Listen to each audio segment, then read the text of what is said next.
The Dalai Lama's followers keep posting denunciations on public walls. They denounce the worshippers of this deity, giving name, address, and often detailed information about its followers and their whereabouts. An advertisement that appeared in the Times of Tibet and in the magazine Knowledge. Anyone who's against the Dalai Lama must be opposed without hesitation with men, money, and possessions. That is to say, by all means, including violence. Why don't you simply advise people not to worship the deity Dorje Shugden and instruct others to be tolerant and avoid violence against those who continue to worship it? Nobody harming on them. But I've seen the calls for violence in the newspaper. No. I've seen it with my own eyes. No. I think rumors. Tashi Antu is a general secretary of the society that published the advertisement demanding ruthless action against all critics of Dalai Lama. He's a well-known politician and president of the Tibetan Regional Council. The nature of our work and the views of the government are one. We don't do anything that goes against the views of the government. He openly confirms to us that their society also threatens to use violence against those Dalai Lama critics who won't listen to them. People and deities are exactly the same. There are official deities and non-official deities. Only deities that are recognized by the government may be worshipped. Worshipping deities that are not recognized by the government is against the law. Those who wanted to continue worshipping the deity had to leave Dharamsala. Galok and his family came to India from Tibet only 7 years ago. He wanted to live close to the Dalai Lama. He has been in Delhi for 8 months now. Life in Dharamsala has become unbearable.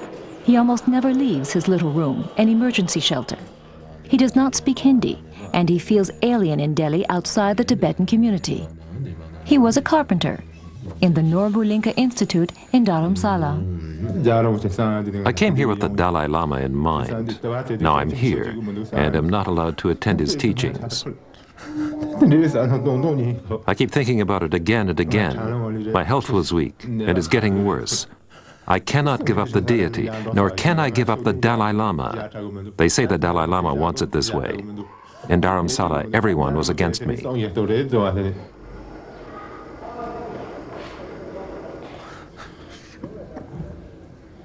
He does not know what his family's future will be like. In India, he feels alien.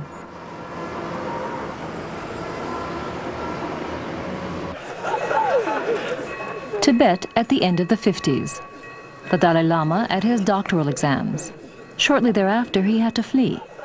It was the oracle of the deity Neshung that advised him to flee, writes the Dalai Lama in his autobiography.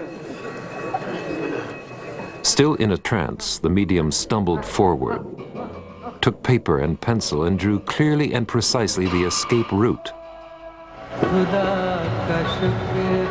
To find out more about the escape, a trip to the south of India.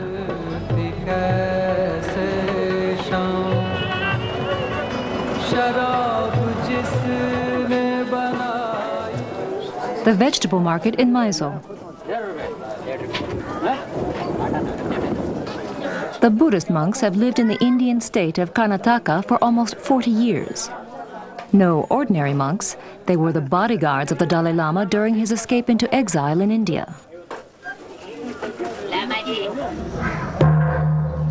The monastery of Sera, near Mysore. The previous abbot of this monastery accompanied the Dalai Lama. Lobsang Yeshe was his assistant. He went to the oracle of Dorje Shugden in his retreat in order to request exact instructions, says Lobsang Yeshe, the oracle of this deity that is now prohibited by the Dalai Lama. I was sent to ask the oracle. I was the only one present. The oracle said that the Chinese had prepared everything. The life of the Dalai Lama is no longer safe.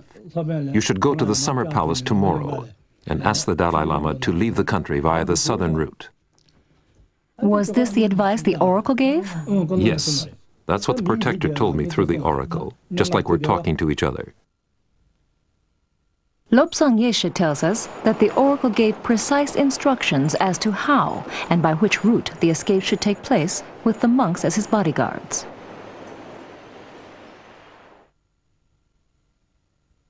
But the Dalai Lama does not recognize the help of this deity.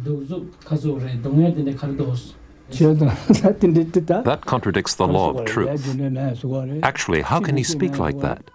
If it had not been for Dorje Shugden's help at that time, an escape would have been really difficult. The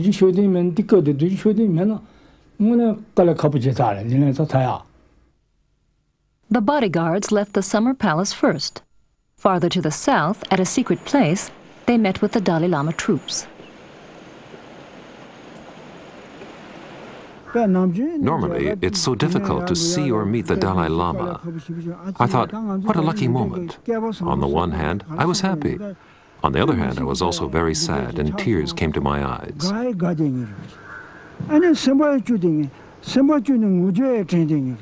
The others rode on horses, and we followed them on foot. We had to carry all sorts of things, swords, rifles, and so forth. We walked and could not keep up. The escape took 13 days. At the border, the bodyguard said goodbye to the Dalai Lama and returned to Tibet. I was very sad. Now the Dalai Lama and his great teachers are going. They're all going to India. We must return. On the one hand, I was happy that they were in safety. But on the other hand, I was very sad when I thought of the future. We owe so much to His Holiness. I think of this always.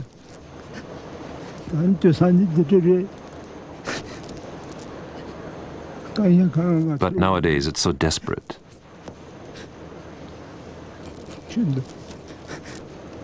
Now they insult us for relying on this deity. The Tibetans harass us. We've never criticized the Dalai Lama. We work so hard for him. We've never done anything against the Dalai Lama. He's our teacher.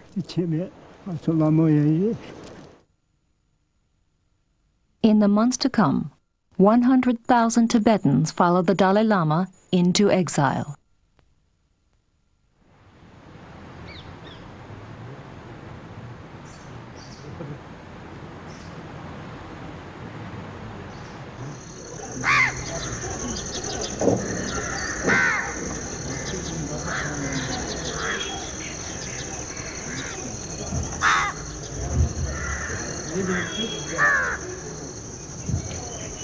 Thank you.